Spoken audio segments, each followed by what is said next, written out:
Hari ini kita akan belajar bersama-sama, tapi sebelumnya kita berdoa dulu. Tuhan Yesus, ajarilah kami untuk menghitung hari-hari kami, supaya kami mempunyai hati yang bijaksana, sehingga kami tahu bagaimana untuk mempergunakan sisa waktu kami ini untuk memuliakan Engkau. Karena kami sendiri tetapi telah dibeli oleh Engkau dengan darah-Mu yang mahal. Tuhan Yesus, curahkanlah Roh Kudus. Tanpa Roh Kudus kami tidak bisa berbuat apa-apa. Agar kami dapat melewati jalan-jalan ke depan dengan penuh dengan keyakinan berharap kepada Engkau. Terima kasih, dalam nama-Mu kami berdoa. Amin. Saudara, hari ini topiknya ringan saudara, tetapi langsung bisa dipraktekkan, yaitu bagaimana menggunakan dengan baik sisa waktu kita.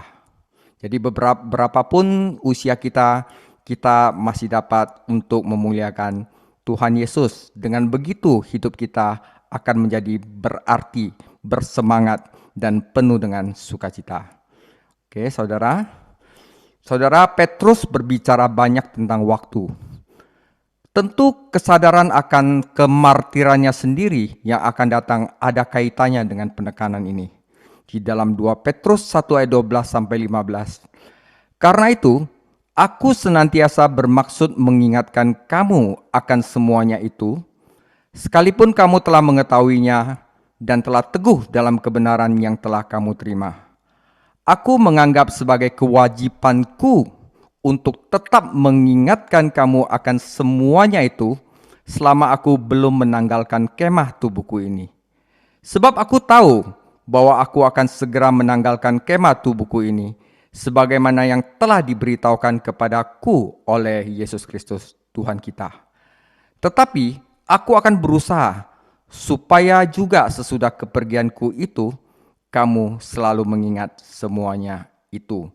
Apa semuanya itu saudara-saudara? Semuanya itu adalah bagaimana kita menggunakan sisa waktu kita. Itu adalah tugasnya Petrus sebagai gembala untuk terus mengingatkan jemaatnya untuk hal ini. Ini hal yang tidak begitu sulit untuk dimengerti, tetapi sesuatu yang sangat penting. Jika seorang benar-benar percaya pada kekekalan, maka dia akan menggunakan waktu dengan sebaik-baiknya. Jika kita yakin bahwa Yesus Kristus akan datang, maka kita akan menjalani kehidupan yang siap. Apakah Yesus datang lebih dahulu atau kematian kita lebih dahulu? Kita ingin menjadikan sisa waktu kita berharga untuk kekekalan. Dan kita bisa, saudara. Nah, disinilah pelajaran ini datang. Petrus menggambarkan 4 sikap yang dapat dipupuk oleh seorang Kristen dalam hidupnya, yaitu dalam sisa waktu kita, jika kita ingin membuat hidup kita seperti yang Tuhan Yesus inginkan.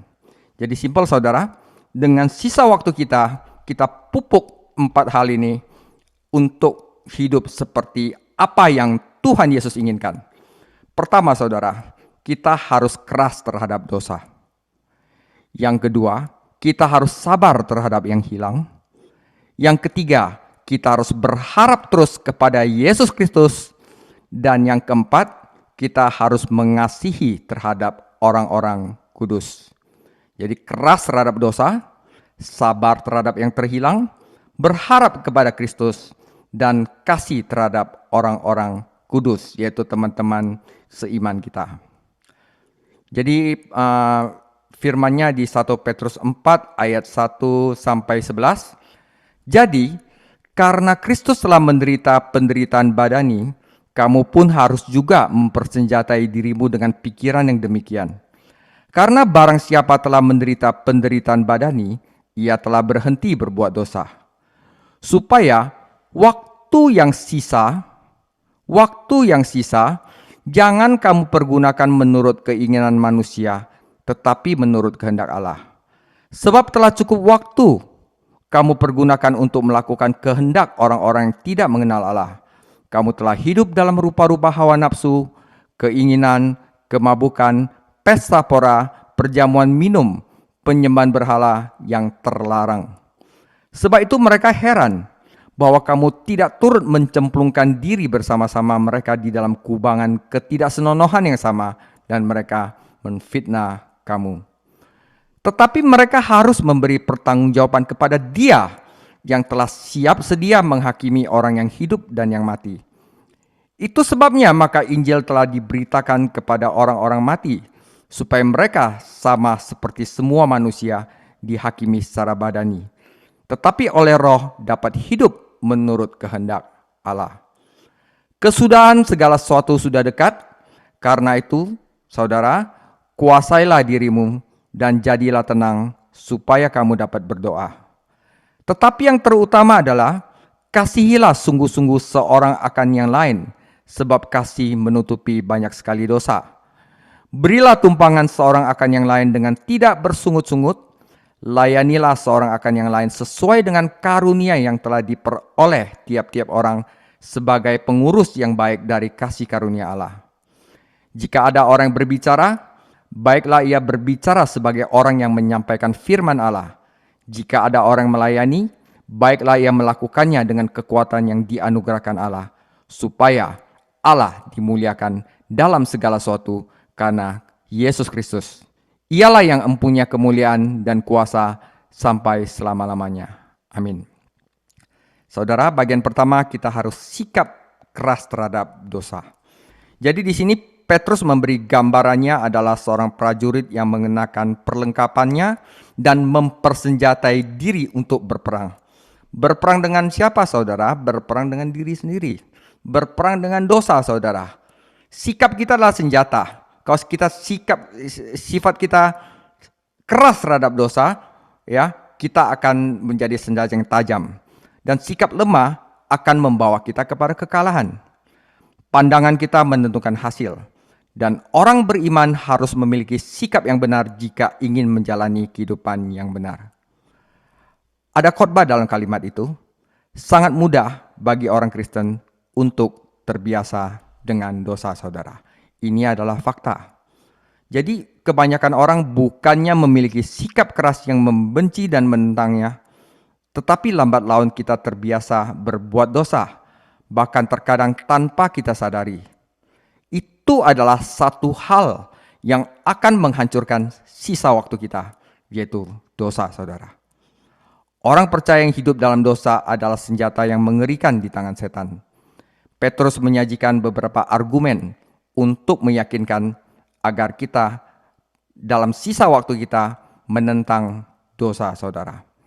Pertama, kita harus pikirkan apa yang dosa lakukan terhadap Yesus Kristus. Saudara, Yesus harus mati karena dosa kita. Kita kontribusi dosa. Tuhan Yesus yang menebusnya 100%. Bagaimana kita bisa menikmati apa yang Tuhan kita menderita dan yang membuat dia mati di kayu salib, saudara? Itu adalah suatu argumen yang logis. Misalnya, saudara, jika seorang penjahat kejam menikam anak Anda sampai mati, apakah Anda akan menyimpan pisau itu dalam kotak kaca di atas meja rias Anda? Saya meragukan itu. Saya rasa jika ada pisau yang pernah dipakai penjahat untuk membunuh anak Anda misalnya, Anda tidak akan pernah ingin melihat pisau itu lagi. Demikian juga Allah tidak ingin untuk melihat dosa lagi. Tuhan Yesus datang ke bumi untuk menangani dosa dan menaklukkannya selamanya. Dia menangani ketidaktahuan kita akan dosa dengan mengajarkan kebenaran dan dengan menjalankannya di depan mata manusia. Dia menangani akibat dosa dengan menyembuhkan, mengampuni, dan di kayu salib dia memberikan pukulan maut terakhir bagi dosa itu sendiri. Dia dipersenjatai seolah-olah dengan sikap keras terhadap dosa, meskipun dia sangat berbelas kasih kepada orang-orang berdosa yang terhilang. Jadi saudara, tujuan pertama untuk memakai sisa hidup kita adalah untuk berhenti dari dosa. Kita tidak akan mencapai tujuan ini sampai kita meninggal atau dipanggil pulang ketika Tuhan datang kembali. Tetapi ini seharusnya tidak menghalangi kita untuk berjuang. Petrus tidak mengatakan bahwa penderitaan itu sendiri akan menyebabkan seseorang berhenti berbuat dosa. Firaun di Mesir mengalami penderitaan hebat karena tulah. namun dia melakukan dosa lebih banyak dan lebih banyak lagi. Saya telah mengunjungi orang-orang yang menderita yang mengutuk Tuhan dan makin mengutuk Tuhan karena rasa sakit mereka, saudara. Tetapi saudara, penderitaan ditambah Kristus Yesus di dalam hidup kita dapat membantu kita memperoleh kemenangan atas dosa. Mengapa? Karena Tuhan Yesus telah menang atas dosa di kayu salib. Tetapi gagasan utamanya di sini tampaknya adalah kebenaran yang sama yang diajarkan dalam Roma 6. Kita dipersatukan dengan Kristus dalam penderitaannya dan kematiannya. Karena itu kita udah dapat memperoleh kemenangan atas dosa. Saat kita menyerahkan diri kepada Tuhan Yesus dan memiliki sikap yang sama terhadap dosa seperti yang Tuhan lakukan terhadap dosa, kita dapat mengatasi kehidupan lama dan mewujudkan kehidupan baru. Ya, itu pertama, saudara. Kedua, kita tidak disuruh meninggalkan dosa, tetapi tidak menikmati sesuatu. Yang dulu kita menikmati dosa, sekarang ada gantinya, saudara. Kita menikmati kehendak Tuhan. Kontrasnya adalah antara keinginan manusia dan kehendak Tuhan. Manusia lama kita tidak dapat memahami perubahan dalam hidup kita. Mereka ingin kita kembali ke aktivitas yang dulu kita nikmati. Saudara, tapi saudara harus tahu, tetapi kehendak Tuhan itu jauh lebih baik. Saudara, dulu Anda makan ketoprak, sekarang disuruh jangan makan ketoprak lagi, tetapi Anda tidak dikasih makan, Anda dikasih steak. Jika Anda sudah makan steak, kenapa Anda mau makan ketoprak lagi? Ini suatu contoh. Jadi kehendak Tuhan itu jauh lebih baik. Jadi jika kita melakukan kehendak Allah, maka kita akan menginvestasikan sisa waktu kita untuk hal-hal yang abadi. Dan hal-hal yang abadi itu memuaskan. Tetapi jika kita menyerah pada dunia di sekitar kita, kita akan menyia-nyiakan sisa waktu kita dan menyesal. Dan penyesalan terakhir yaitu ketika kita berdiri di hadapan Tuhan Yesus. Saudara, kehendak Allah bukanlah beban yang Bapa tempatkan kepada kita. Tuhan Yesus berkata, "Datanglah kepadaku, hai yang berletih lesu dan berbeban berat. Aku akan memberikan kelegaan, bukan beban. Pikulah kuk yang kupasang, dan kuk itu adalah ringan," saudara. Jadi soal bagaimana keinginan kita memang untuk berhenti dengan dosa itu membuat segala sesuatu itu jadi ringan. Ditambah ada firman Tuhan dan Roh Kudus, maka kita pasti bisa untuk bersikap keras terhadap dosa. Ya. Dan melainkan kita juga mengalami kenikmatan yang membuat semua beban menjadi ringan, saudara. Kehendak Allah itu berasal dari hati Allah. Dan karena itu merupakan ungkapan kasih Allah. Jadi kehendak Allah itu ungkapan kasih Allah. Kita mungkin tidak selalu mengerti apa yang dia lakukan. Tetapi kita tahu bahwa dia melakukan yang terbaik untuk kita. Kita tidak hidup dengan penjelasan. Kita hidup dengan janji Tuhan. Saudara, saya sudah hidup tidak ada rasa khawatir lagi. Mungkin di sini tidak dapat proyek, saya tidak takut. Itu adalah kehendak Tuhan, dan kehendak Tuhan terhadap saya adalah baik. Karena saya tidak perlu Tuhan jelaskan, Tuhan sudah memberikan janji kepada saya. Jikalau kamu adalah anak-anakku, maka mintalah apa saja akan diberikan kepadamu. Nah, karena itu saudara, kita juga harus ingat siapa kita sebelum kita bertemu dengan Kristus. Ada kalanya kita melihat kembali kehidupan masa lalu itu akan salah, karena setan dapat menggunakan ingatan itu untuk mematahkan semangat Anda. Namun Tuhan mendesak Israel untuk mengingat bahwa mereka pernah menjadi budak di Mesir. Paulus ingat bahwa dia pernah menjadi penganiaya jemaat, penganiaya orang percaya. Dan ini mendorongnya untuk berbuat lebih banyak lagi bagi Kristus. Kadang-kadang kita ingat dosa, tetapi kita melupakan belenggu dosa yang akan menghancurkan kita dan hanya mengingat kesenangan sesaat dari dosa. Kehendak bangsa-bangsa lain berarti kehendak dunia yang belum diselamatkan. Orang-orang berdosa yang terhilang meniru satu sama lainnya karena mereka menyesuaikan diri dengan gaya dunia ini. Kenapsuan atau nafsu menggambarkan semua nafsu jahat, bukan hanya dosa seksual, keserakahan, segala macam, ya. Dan di sini dikatakan pesta pora dan perjamuan mengacu pada pesta pora orang dunia di mana anggur mengalir dengan bebas. Tentu saja semua ini bisa menjadi bagian dari ibadah dunia. Itu ibadah saudara, ya. Karena pelacuran agama adalah hal yang diterima. Mereka itu setuju. Jadi orang-orang dunia itu lihat orang-orang itu mabuk-mabukan, hal yang biasa. Tetapi orang saleh itu mereka anggap aneh. Jadi meskipun praktek-praktek ini dilarang oleh hukum pada zaman itu, praktek-praktek tersebut sering dilakukan secara rahasia. Saudara, kita mungkin tidak bersalah atas dosa-dosa besar seperti itu di masa sebelum pertobatan kita. Tetapi kita juga pasti masih berdosa. Dan dosa kita membantu menyalibkan Kristus. Jadi betapa bodohnya kembali kehidupan seperti itu, saudara. Saudara, saya pernah masuk ke dalam pesta pora perjamuan ini, saudara. Tetapi setelah saya mengenal Kristus, saya tidak mau lagi. Bukan tidak mau karena apa, saudara? Saya tidak suka lagi, nggak ada hasrat sedikit pun untuk pergi ke pesta pora dan ibadah dunia seperti itu. Orang-orang yang belum selamat tidak memahami perubahan radikal yang dialami teman-teman mereka ketika mereka percaya Kristus dan menjadi anak-anak Allah. Mereka tidak bisa memahami. Mereka tidak menganggap aneh ketika orang menghancurkan tubuh mereka dengan alkohol, menghancurkan rumah mereka, menghancurkan hidup mereka dengan lari dari satu dosa ke dosa lainnya. Tetapi biarlah, saudara, seorang pemabuk menjadi sadar, atau orang yang tidak bermoral menjadi murni, dan perusak menjadi orang yang memberkati. Festus memberitahu Paulus, kamu sudah gila. Dan orang-orang bahkan memikirkan hal yang sama tentang Tuhan kita. Kita harus bersabar, saudara, terhadap yang terhilang. Meskipun kita tidak setuju dengan gaya hidup mereka atau berpartisipasi dalam dosa mereka, kita harus sabar terhadap yang terhilang. Lagi pula, mereka itu masih buta, saudara. Orang yang belum diselamatkan itu buta terhadap kebenaran rohani dan mati terhadap kenikmatan rohani. Nyatanya, kontak kita dengan yang terhilang penting bagi mereka karena kita adalah pembawa Injil kebenaran yang mereka butuhkan.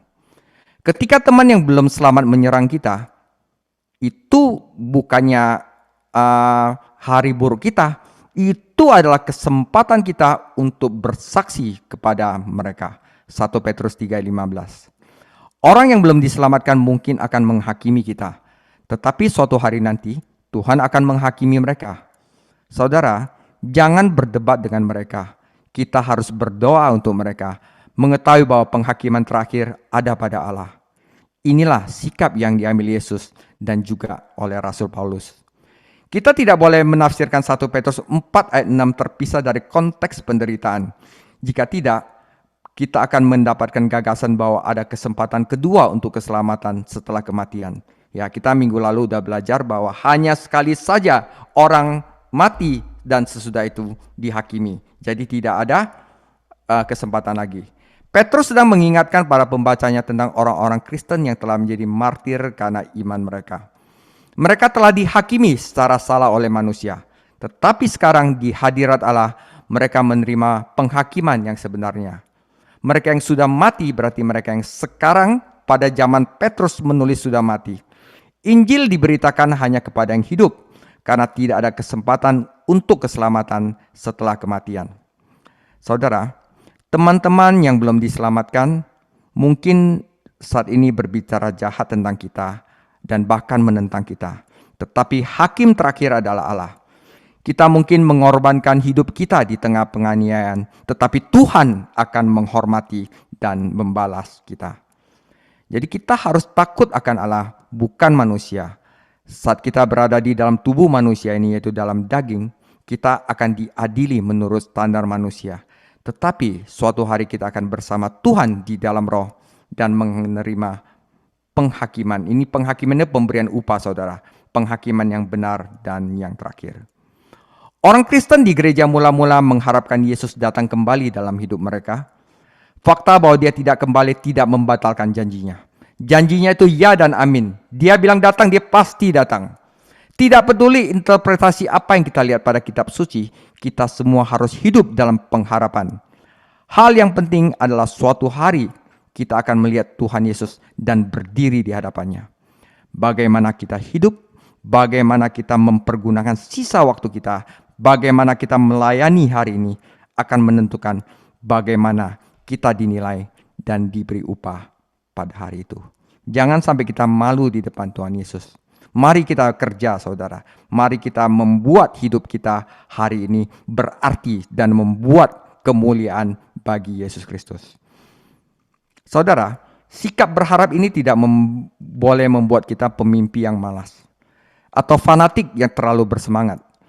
Petrus memberikan 10 perintah di sini di dalam 1 Petrus 4 ayat 7 sampai 19 kepada pembacanya untuk menjaga keseimbangan sejauh menyangkut kedatangan Tuhan Yesus kembali.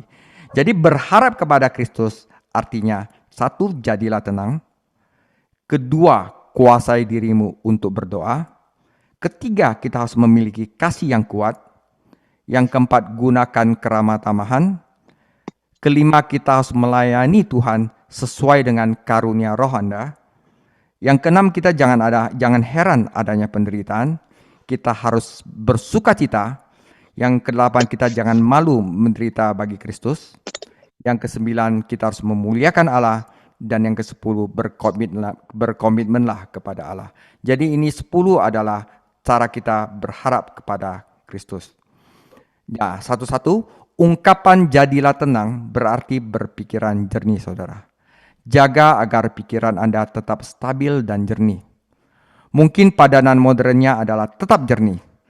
Ini adalah peringatan tentang pemikiran liar tentang nubuatan yang dapat menyebabkan kehidupan dan pelayanan itu tidak seimbang. Seringkali kita mendengar orang-orang yang tulus yang tidak seimbang karena penekanan yang tidak alkitabiah pada nubuatan dan salah menafsirkan nubuatan. Ada orang yang menentukan tanggal kedatangan Kristus bertentangan dengan peringatannya, atau mereka mengaku mengetahui nama binatang di Wahyu 13, saudara. Saudara, banyak buku-buku agama yang ditulis oleh orang-orang saleh di mana mereka memprediksi kiamat adalah tanggal segini, memprediksi bahwa sekarang ada gini. Berbagai mana klaim dibuat, nubuat diberitakan hanya untuk mempermalukan para penulisnya. Karena apa yang dinubuatkan tidak terjadi, saudara. Jadi hati-hati, saudara, untuk hal ini. Kita harus berpikiran jernih. Kebalikan dari berpikiran jernih adalah kegilaan.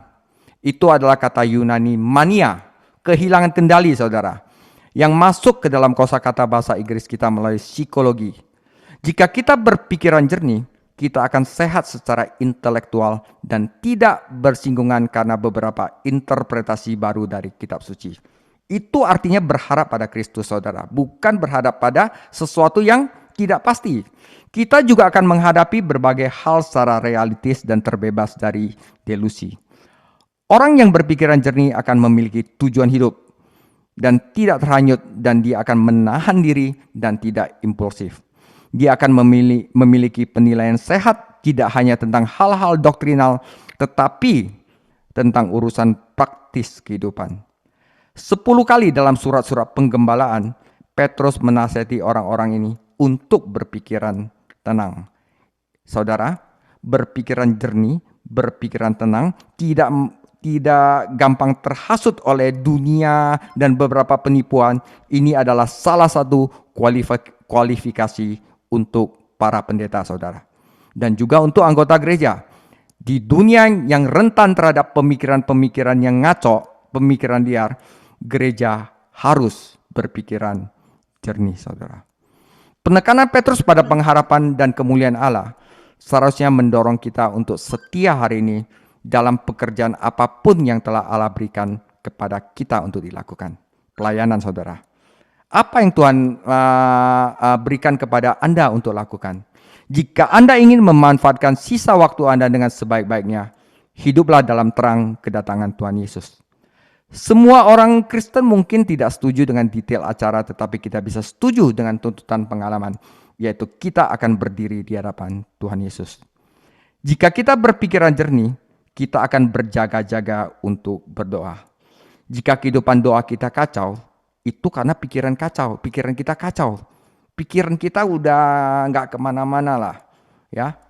Dr. Kenneth West dalam terjemahnya menunjukkan hubungan penting akan antara keduanya. Tenanglah dan kuasailah dirimu dalam semangat dengan pandangan untuk dapat memberikan diri Anda ketenangan pada doa. Ya, kalau seorang itu khawatir, gundah gulana, di sana masih ada dendam sama orang, di sana bentrok sama orang, orang itu tidak bisa berdoa, saudara. Ya, nah, kata berjaga membawa gagasan kewaspadaan dan pengendalian diri, kebalikan dari mabuk atau tertidur. Nasihat ini memiliki arti khusus bagi Petrus karena waktu Tuhan Yesus suruh dia berjaga-jaga dan berdoa, dia tidur, saudara. Anda sering menemukan frasa berjaga dan berdoa, itu berarti waspada dalam doa kita untuk kita bisa mengendalikan diri kita. Tidak ada dalam kehidupan Kristen untuk doa yang malas, yang lesu, yang rutin. Kita harus memiliki sikap waspada seperti para pekerja di zaman Nehemia. Sikap penuh pengharapan terhadap kedatangan Kristus melibatkan pikiran yang serius, keseimbangan, serta kehidupan doa yang waspada dan terjaga, saudara. Ujian dari komitmen kita terhadap doktrin kedatangan kembali Kristus bukanlah kemampuan kita untuk melihat tanda-tanda. Wah, di sana ada gempa ini. Wah, tanda-tanda. Mungkin Tuhan Yesus besok datang. Tetapi pemikiran dan doa kita. Jadi jika pikiran dan doa kita benar, saudara. Pikiran dan doa kita benar, maka hidup kita harus benar.